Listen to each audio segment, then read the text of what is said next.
Hello everyone, आपका स्वागत है मेरे चैनल फुजोशी लव में। आप लोग कैसे हैं? आई होप कि आप लोग ठीक होंगे। तो चलिए हम अपनी स्टोरी की स्टार्टिंग करते हैं। यहाँ हमें जान को दिखाया जाता है जो कि अभी भी ईवो के ऊपर बेड पर लेटा हुआ था। जान अब उसकी धीरे धीरे आंखें खुलने लगती है। जान धीरे धीरे अब उठने लगता है। जैसे ही उठता है वो अपने नीचे ईवो को देखता है। ईवो को देखकर उसे रात की सारी चीज़ें याद आने लगती है। ईवो की हालत बहुत बुरी थी। उसके लिप्स के कॉर्नर से ब्लड भी निकल रहा था। जान ईवो को जब ऐसे देखता है, पता नहीं क्यों उसे थोड़ा सा ईवो के लिए बुरा लगता है, पर फिर भी वो कुछ भी नहीं करता। वो सीधा उठने लगता है, पर उसे फिर अपने लोअर पार्ट में थोड़ा पेन होता है। वो जब नीचे देखता है तो उसे एहसास होता है कि वो अभी भी ईवो से जुड़ा ही है। वो अपने आप को अलग करता है और फिर वहाँ से उठता है, अपने कपड़े पहनता है और फिर वहाँ से चला जाता है, ईवो को उसी तरह बेड पर छोड़कर। सीधा ही उस रूम से निकलकर अपने रूम में आ जाता है जो कि था। जन अपने रूम में आता है और सीधा बाथरूम में चला जाता है फ्रेश होने के लिए। शावर लेता है, अच्छे से फ्रेश होता है और फिर बाथरूम से बाहर आने के बाद वो रेडी होता है। रेडी होने के बाद वो नीचे आता है ब्रेकफास्ट के लिए। जान नीचे आकर सीधा ब्रेकफास्ट टेबल पर बैठता है, जहाँ पर एक मेड आकर जान को ब्रेकफास्ट सर्व करती है। उस मेड को देखकर जान गुस्सा हो जाता है और उसकी तरफ घूरते हुए बोलता है, तुम यहाँ ब्रेकफास्ट लेकर क्यों आई हो? ईवो कहाँ है? तभी वो मेड, जो कि जान की ऐसी टोन सुनकर डर जाती है, वो थोड़ा पीछे जाकर बोलती है, मास्टर वो आज आया ही नहीं। मास्टर आपको लेट हो जाता है, इसीलिए मैंने ही ब्रेकफास्ट बना दिया। सब वो सर झुकाकर बोल रही थी क्योंकि उसकी हिम्मत ही नहीं हो रही थी सर उठाकर जान के उस गुस्से वाले फेस को देखने की। जान ये सुनकर बहुत ही ज़्यादा गुस्सा हो जाता है और कहता है, मैंने कहा था ना कि मेरे लिए खाना अब से वही बनाएगा, तो उसने क्यों नहीं बनाया? हाँ, हमने उसे बुलाया क्यों नहीं? तभी वो मेड कहती है, मास्टर मैं गई थी, मैंने डोर नॉक भी किया था, पर अंदर से कोई जवाब नहीं आया। जान कहता है, क्या? ऐसा सुनकर वो जान गुस्से में अब ईवो के रूम की तरफ बढ़ जाता है। वो मेड जान को देख रही थी, वो बहुत ही ज़्यादा डर गई थी। वो सोच रही थी पता नहीं अब ईवो के साथ क्या होगा। जान सीधा ही ईवो के रूम में घुस जाता है और वो जैसे ही ईवो के रूम में जाता है वो अपनी जगह पर ही थम जाता है और ईवो को देखने लगता है। वो देख रहा था कि जैसे वो सुबह ईवो को छोड़कर गया था, ईवो अभी भी उसी पोजीशन में उसी तरह बेड पर लेटा हुआ है। जान ये देखकर थोड़ा शॉक तो होता है, पर फिर भी वो जाकर ईवो को कहता है, तुम अभी तक सो रहे हो, उठो। ऐसा कहकर जान ईवो को हिलाता है, पर ईवो कोई भी रिस्पॉन्स नहीं देता है। जान और भी गुस्सा होने लगता है, कहता है, हे क्या तुम्हें मेरी बात सुनाई नहीं दे रही? उठो, जल्दी उठो। पर ईवो फिर से जान का कोई रिस्पॉन्स नहीं देता। ईवो का ऐसा ना रिस्पॉन्स मिलते ही जान ईवो की तरफ देखने लगता है। जान ईवो को थपथपाने लगता है। जान देख रहा था कि ईवो की बॉडी बहुत ही ज़्यादा ठंडी हो चुकी थी। जान ईवो को थपथपाकर उठाता है, पर ईवो तब भी नहीं उठता है। जान अब थोड़ा घबरा जाता है कि आखिर इसे हो क्या गया है। जान कहता है, हे उठो, तुम्हें क्या हुआ? जान ऐसा कहकर ईवो को बार बार हिलाता है, थपथपाता है, पर ईवो कोई भी रिस्पॉन्स नहीं देता है। जान अब बहुत ही ज़्यादा घबरा चुका था ईवो के रिस्पॉन्स ना देने की वजह से। जान अब वहाँ से दूर हटता और कहता है, क्या ये मर गया? पर ऐसा कैसे हो सकता? नहीं, ऐसा नहीं हो सकता, ये क्या हो गया? जान ऐसा कहकर जल्दी से अपने पॉकेट से अपना फ़ोन बाहर निकालता है और सीधा ही कॉल डायल कर डॉक्टर को बुला लेता है। वो कहता है, जल्दी आओ। कैसा कहते ही दूसरी तरफ से आवाज़ आता है, जी सर मैं अभी आया। जान जल्दी से फ़ोन रखता है, वो ईवो के पास जाता है। ईवो की बॉडी अभी नेकेड थी। जान जो कि ईवो की बॉडी से उस ब्लैंकेट को पूरी तरीके से हटाता है। जान देख रहा था ईवो के लोअर पार्ट से पूरा ब्लड ही निकल रहा था, जो कि अब थोड़ा सूख भी गया था। ईवो का लोअर पार्ट्स पूरा ब्लड में सना हुआ था। ईवो के बॉडी में बाइट्स के निशान थे, कई जगह से तो खून भी निकला हुआ था। जान को ईवो को ऐसा देखकर ईवो के लिए थोड़ा बुरा लगता है। जान कि जल्दी से डॉक्टर के आने से पहले ही ईवो को उस बेडशीट से हटाता है। ईवो को अच्छे से कवर करता है, वो ईवो को ड्रेसअप करता है और उस बेडशीट को भी हटा देता है। वो मेड से कहता है कि उसकी जगह वो दूसरी ब्लैंकेट बिछा दे। मेड जल्दी से दूसरी ब्लैंकेट बिठा देती है। जान उसी पर ईवो को लेटा देता है। जान को अब ईवो की थोड़ी फिक्र होने लग गई थी। कुछ समय बाद डॉक्टर वहाँ आते हैं और ईवो का चेकअप करने लगते हैं। ईवो के चेकअप करने के बाद डॉक्टर बहुत ही ज़्यादा निराश हो चुका था। जान डॉक्टर की तरफ ही देख रहा था। डॉक्टर की तरफ देखते हुए जान कहता है, हे क्या हुआ, तुम कुछ बोल क्यों नहीं रहे हो, इसे क्या हुआ है, ये क्यों नहीं जवाब दे रहा, ये उठ क्यों नहीं रहा।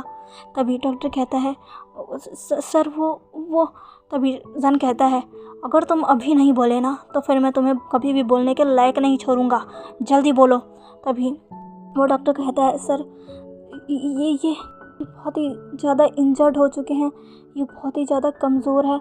मैंने इन्हें दवाई दे दी है, इन्हें कुछ घंटों बाद होश आ जाएगा। पर कहता है, पर क्या बोलोगे भी। तभी वो डॉक्टर कहता है, ये बहुत कमज़ोर है, तो आप प्लीज़। जान कहता है, क्या। तभी डॉक्टर कहता है, आप इनके साथ प्लीज़ फोर्सफुल मत होइएगा। डॉक्टर की ऐसी बातें सुनकर डॉक्टर को घूरने लगता है। जान को ऐसे घूरता हुआ देखकर डॉक्टर को बहुत ही ज़्यादा डर लगता है, क्योंकि डॉक्टर जानता था कि जान एक माफिया है, वो कुछ भी कर सकता है। डॉक्टर कहते हैं, मुझे माफ़ कर दीजिए सर, पर ये बहुत कमज़ोर है और अभी किसी भी फिज़िकल रिलेशनशिप के लिए तैयार नहीं है। इन्हें अच्छे से हील होने में अभी वक्त लगेगा और हील होने के लिए इन्हें कोई भी फिज़िकल रिलेशनशिप ना बनाए, वही ठीक रहेगा। हो सके तो इनसे कोई फिज़िकली रिलेशन मत बनाइएगा, वरना इनकी हालत और भी ज़्यादा ख़राब हो सकती है। जॉन कहता है, क्या। तो कहता है, वो मुझे माफ़ करिए सर, पर अभी ये इनकी हालत बहुत ख़राब है। डॉक्टर ये बातें अटक कर बोल रहा था, क्योंकि उसे बहुत डर लग रहा था जान से। जान उसे कभी भी मार सकता है, उसे ये बात बहुत अच्छे से पता है। उसके एक गलत शब्द और उसकी जान दांव गई। डॉक्टर ये सारी बातें जान को अटक कर बता रहा था। जान कहता है, ठीक है, जाओ यहाँ से। डॉक्टर सर झुकाकर जान को वो करता है और फिर जल्दी से वहाँ से निकल जाता है। जान जो कि ईवो को देखता है, जो कि अभी भी बेहोश था। जान ईवो को देखता है, उसके पास जाता है, उसे ब्लैंकेट से कवर करता है और फिर उसे एक नज़र देखकर रूम से बाहर आ जाता है। रूम से बाहर आने के बाद वो उसी मेड को बुलाता है जिसको वो फर्स्ट टाइम पर भी ईवो के पास उसने भेजा था। वो मेड जल्दी से दौड़ कर आता है और कहता है, जी मास्टर। तभी जान कहता है, उसे होश आए तो उसे खाना खिला देना और दवाई दे देना, मैं जा रहा हूँ। वो मेड कहता है, जी मास्टर। ऐसा कहकर वो जान को वो करता है। जान वहाँ से चला जाता है। फिर दूसरी तरफ ईवो की बहन ली, जो कि अब अपने मॉम डैड पर नज़र रखने लग गई थी। उसे किसी भी तरह अपने भाई का पता लगाना था और उसे अपने मॉम डैड की हरकतें देखकर ये यकीन हो गया था कि उसके मॉम डैड जानते हैं कि उसका ब्रदर कहाँ है, क्योंकि उसके मॉम डैड ने एक बार भी ईवो के लिए फ़िक्र जाहिर नहीं किया, एक बार भी ईवो की बात नहीं की। उनको बिल्कुल भी फ़र्क नहीं पड़ रहा कि वो कहाँ है, किस हालत में है, कैसा है। तो बिल्कुल ही ऐसे रह रहे हैं जैसे कुछ भी ना हुआ हो। ये देखकर उसे इतना तो समझ आ गया है कि कहीं ना कहीं उन्हें पता है कि वो कहाँ है, वो बस उसे बता नहीं रहे हैं। इसीलिए उसने अपने ही मॉम डैड पर नज़र रखना स्टार्ट कर दिया था कि उसे कहीं भी ना कभी तो पता चल ही जाएगा कि उसका भाई ईवो कहाँ है। इधर दूसरी तरफ हुई सांग, जो कि जीली ईवो का जो बेस्ट फ्रेंड है, वो ईवो को ढूंढने के लिए दिन रात एक कर देता है। वो ईवो को हर जगह ढूंढता है जहाँ भी उसे ईवो मिल सकता था। वो उस जगह भी जाता है जहाँ पर अक्सर ईवो जब भी उदास होता था वो उसे वहीं मिलता था, पर इस बार भी उसे वो वहाँ नहीं मिला था। जीली बहुत ही ज़्यादा परेशान हो चुका था ईवो के लिए। उसे कुछ भी समझ नहीं आ रहा था कि आखिर वो ईवो को कहाँ और कैसे ढूंढे। उसे अब ईवो की बहुत ही ज़्यादा फिक्र होने लग गई थी। वो ईवो को बिल्कुल भी नहीं ढूंढ पा रहा था। इधर दूसरी तरफ जान, जो कि अभी अपने ऑफिस में था, वो एक कॉल डायल करता और कहता है, उन दोनों पर नज़र रखो और मुझे पूरी जानकारी दो, और हाँ, ईवो के बारे में भी पता लगाओ। दूसरी तरफ से जवाब आता है, जी सर, मैं आपको सारी जानकारी देता हूँ। कहता है 3 घंटे, 3 घंटे हैं तुम्हारे पास, 3 घंटे के अंदर अंदर मुझे सारी इन्फॉर्मेशन चाहिए। दूसरी तरफ से आवाज़ आती है, जी मास्टर, मैं तो जल्द से जल्द सारी इन्फॉर्मेशन देता हूँ। ऐसा कहकर कहते ही उस फ़ोन कट हो जाता है। जान अब अपने फ़ोन को टेबल पर फेंकता है और फिर सोचने लगता है, आखिर उन लोगों को कोई फ़र्क क्यों नहीं पड़ रहा? क्या उन लोगों को फ़र्क नहीं पड़ता उनके बेटे के साथ कुछ भी हुआ हो? आखिर कैसे माँ बाप है ये दोनों? इन्हें ज़रा से भी परवाह नहीं है कि उनका बेटा गायब है और मेरे पास है। ज़रूर कोई गड़बड़ है और मुझे इसके बारे में पता लगाना ही होगा। जान ये सब सोच ही रहा था, तभी जान के कैबिन में कोई चला आता है। जान कि अपनी गहरी सोच में था, वो इस पर ध्यान नहीं देता है। जान के सामने वो शख्स आकर बैठ चुका था और फिर वो शख्स अपने हाथों को बांधकर बस जान की तरफ देख रहा था, जो कि अभी किसी सोच में था। वो शख्स अब जान को देखते देखते थक चुका था और फिर वो आखिरकार अपना मुंह खोलकर कहता है, आखिर तुम सोच क्या रहे हो? जैसे ही जान ये वॉइस सुनता है, वो सीधा ही सामने की तरफ देखता है, जहाँ पर उसे सामने चैंग दिखता है। जान कहता है, तुम?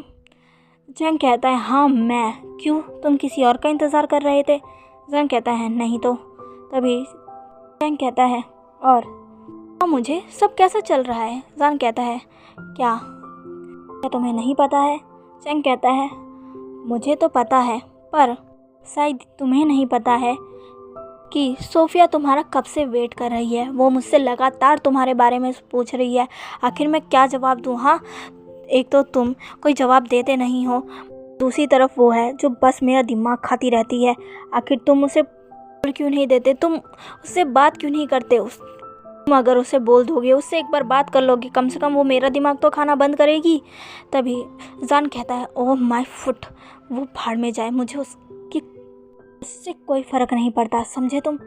तभी चैंग कहता है, तो फिर ये जाकर तुम उसको क्यों नहीं बोलते? हाँ, वो मेरा दिमाग खा चुकी है, तुम्हारे बारे में पूछ कर। तुम्हें पता है ना वो तुम्हें कितना ज़्यादा पसंद करती है।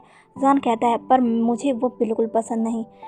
मैंने उसे कई बार कह चुका है कि मुझसे दूर रहे, और हाँ, मेरी लाइफ में उसके लिए कोई भी जगह नहीं है।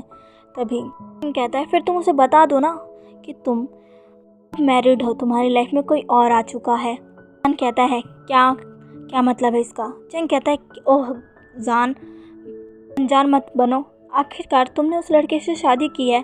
जान कहता है, मैंने उससे शादी की है, पर मैं उसे अपना हस्बैंड नहीं मानता। वो बस मेरे लिए एक मोहरा है, जो कि मुझे मेरे मकसद में कामयाब होने के लिए चाहिए था, और इससे ज़्यादा कुछ भी नहीं।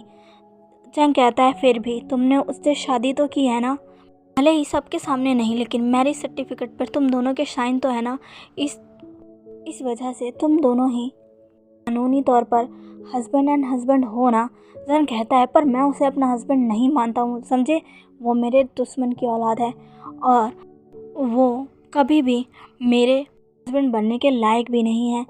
मैंने बस उससे शादी इसीलिए की है ताकि मैं उसे टॉर्चर कर सकूं और उसकी पूरी फैमिली को सबक सिखा सकूं। और पर चैंग कहता है, पर क्या हुआ?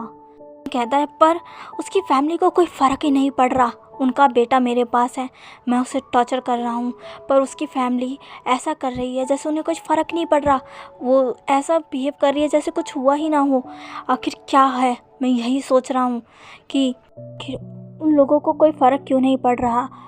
चैंग कहता है, ऐसा कैसे हो सकता है? वो लड़का उनका सन है और वो कई दिनों से गायब है, तुम्हारे पास है। ये बात तो वो भी जानते हैं कि उसे तुमने ही गायब किया है, फिर भी उन्होंने तुम्हारे खिलाफ़ कोई कंप्लेंट नहीं दायर की। सन कहता है, मैं भी यही सोच रहा हूँ कि उन्होंने कुछ क्यों नहीं किया है, बस यही चीज़ है जो कि मेरा दिमाग खाई जा रही है। चैंग कहता है, जान कभी भी अपने दुश्मन को कम नहीं समझना चाहिए, क्या पता इसका प्लान तुमसे कई ज़्यादा बड़ा हो। जन कहता है, इसका क्या मतलब? चैंग कहता है, तुम समझदार हो, समझ सकते हो कि मैं क्या कहना चाहता हूँ, आखिर तुम एक माफिया जो हो। जन कहता है, चैंग कहता है, तो फिर मुझे बताओ तुम वहाँ कब जाने वाले हो? जन कहता है, कहाँ? चैंग कहता है, जान क्या तुम भूल गए? क्या सच में तुम भूल चुके हो? जन कहता है, तुम क्या कह रहे हो चैंग? चैंग कहता है, जान क्या तुम भूल चुके हो? वो दिन आ रहा है, तुम्हें क्या वहाँ नहीं जाना? क्या तुम इस बार नहीं जाओगे? तुम क्या भूल गए? मुझे विश्वास नहीं हो रहा कि तुम इस दिन को भूल गए। जान कहता है, मैं कभी भी उस दिन को नहीं भूल सकता, कभी भी नहीं। वो वही दिन है जो कि जिसने मेरी ज़िंदगी बर्बाद की है। मैं वहाँ जाऊँगा, मुझे वहाँ जाना ही होगा। चैंग कहता है, अपना ख्याल रखना जान। जान कहता है, मैं कोई बच्चा नहीं हूँ, अपना ख्याल रख सकता हूँ।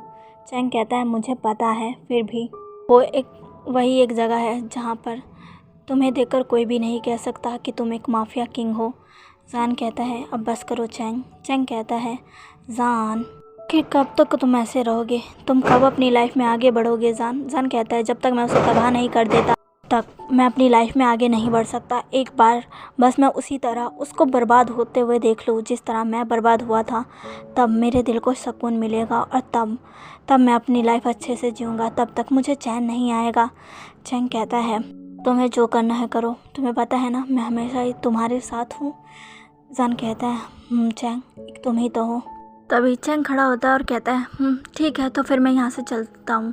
जान कहता है, तुम कहाँ जा रहे हो? चैंग कहता है, ओह जान, पता है ना मैं कभी फ्री नहीं रहता। मैं बस तुम्हें देखने आया था, तुम्हें चेक करने आया था कि तुम ठीक हो कि नहीं, कहीं तुम्हारी एंजाइटी फिर पर तुम पे हावी तो नहीं हो गई ना। मैं बस यही चेक करने आया था। मैंने तुम्हें देख लिया, तुम अभी ठीक हो। तुम दवाई ले रहे हो ना? जान कहता है, हाँ मैं ले रहा हूँ और मैं बिल्कुल ठीक हूँ, मुझे कुछ नहीं हुआ है। चैंग कहता है, वो तो मुझे पता है कि तुम कितने ठीक हो जान। और हाँ, तुम 2 दिन से आखिर अपॉइंटमेंट के लिए क्यों नहीं गए हो? वो कब से मुझे कॉल करके से पूछ रही थी। ओह, मैं ये बात तो करना ही भूल गया, तुम्हें उसके पास जाना चाहिए, उसने तुम्हें बुलाया है। जान कहता है, मुझे नहीं जाना। तभी चैंग कहता है, ओह जान, तुम्हें पता है ना अगर तुम नहीं गए तो फिर से तुम्हारी एंजाइटी तुम पर हावी हो जाएगी। जान कहता है, मुझे पता है, पर मैं खुद को कंट्रोल कर सकता हूँ। तभी चैंग कहता है, जान ज़िद मत करो और हाँ चले जाओ, वरना अगर तुम्हारी एंजाइटी तुम पर हावी हो गई तो फिर तुम अपना बदला कैसे ले पाओगे? तुम जानते हो ना? जान कहता है, हाँ मुझे पता है चैंग, तुम्हें मुझे हर बात बताने की ज़रूरत नहीं है। चैंग कहता है, जान मैं यहाँ से जा रहा हूँ और हाँ तुम भी वहाँ चले जाना, वो तुम्हारा इंतज़ार कर रही है। तुम्हें पता है ना वो ये सब तुम्हारे भले के लिए ही कह रही है। जान कहता है, हाँ मैं जानता हूँ और मैं चला जाऊँगा और अब तुम भी यहाँ से जाओ। चैंग कहता है, हाँ मैं जा रहा हूँ। ऐसा कहकर चैंग वहाँ से चला जाता है और जान जो कि अब अपने चेयर पर सर रख लेता है और फिर अपनी आंखों को बंद कर लेता है। जान की आंखें बंद करते ही उसके माइंड में कई सारे फ्लैशेस आने लगते हैं, उसे कई सारी चीज़ें नज़र आने लगती है जिसमें जान खुद को देखता है रोता हुआ, बिलखता हुआ और उसके सामने उन लोगों को जो कि उसकी दुनिया थे, लेकिन वो जान के सामने जान होकर पड़े हुए थे। जान उन्हें कितना आवाज़ देता है, कितना उठाने की कोशिश करता है, पर उनमें से कोई भी उठकर जान के पास वापस नहीं आता है। ये सब याद करते ही जान की आंखों में तो आंसू आ जाते हैं, पर जान तुरंत ही उन्हें पोंछ लेता और कहता है, मैं उसे बिल्कुल नहीं छोड़ूंगा, बिल्कुल भी नहीं। जिस तरह उसने मुझे बर्बाद किया मैं भी उसे बर्बाद कर दूंगा। मैं उसकी पूरी लाइफ तबाह कर दूंगा, उसके पूरे ख़ानदान को तबाह करके रख दूंगा। ये मेरा आप लोगों से वादा है। ऐसा कहकर जान अपना वही स्टिफ फेस लेकर वापस आ जाता है। वो अब अपने दुश्मन को बिल्कुल भी नहीं छोड़ने वाला था। इधर दूसरी तरफ इबो को आखिरकार भी घंटे बाद होश आ जाता है।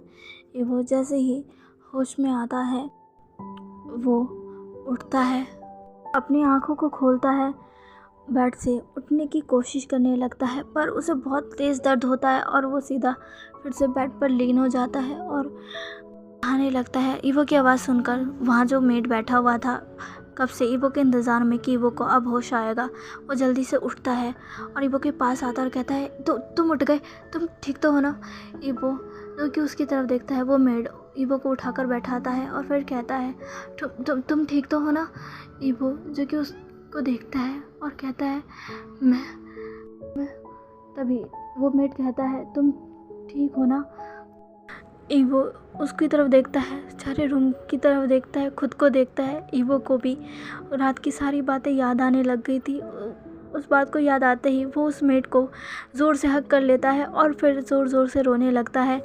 ईवो को ऐसे देखकर उस मेड को बिल्कुल अच्छा नहीं लगता है। वो उसे बैक हग करता है, ईवो के ठुक को सहलाता है और फिर कहता है शांत हो जाओ, शांत हो जाओ। ईवो जो कि बस रोया ही जा रहा था और वो मेड जो कि बस ईवो को शांत करवाने में लगा हुआ था। तो चलिए गाइस, आज के लिए बस इतना ही। आज का पार्ट आपको कैसा लगा प्लीज़ मुझे कमेंट करके ज़रूर बताइएगा और प्लीज़ मेरे चैनल को लाइक, सब्सक्राइब एंड शेयर कर दीजिएगा। मिलते हैं इसके नेक्स्ट पार्ट में। बाय।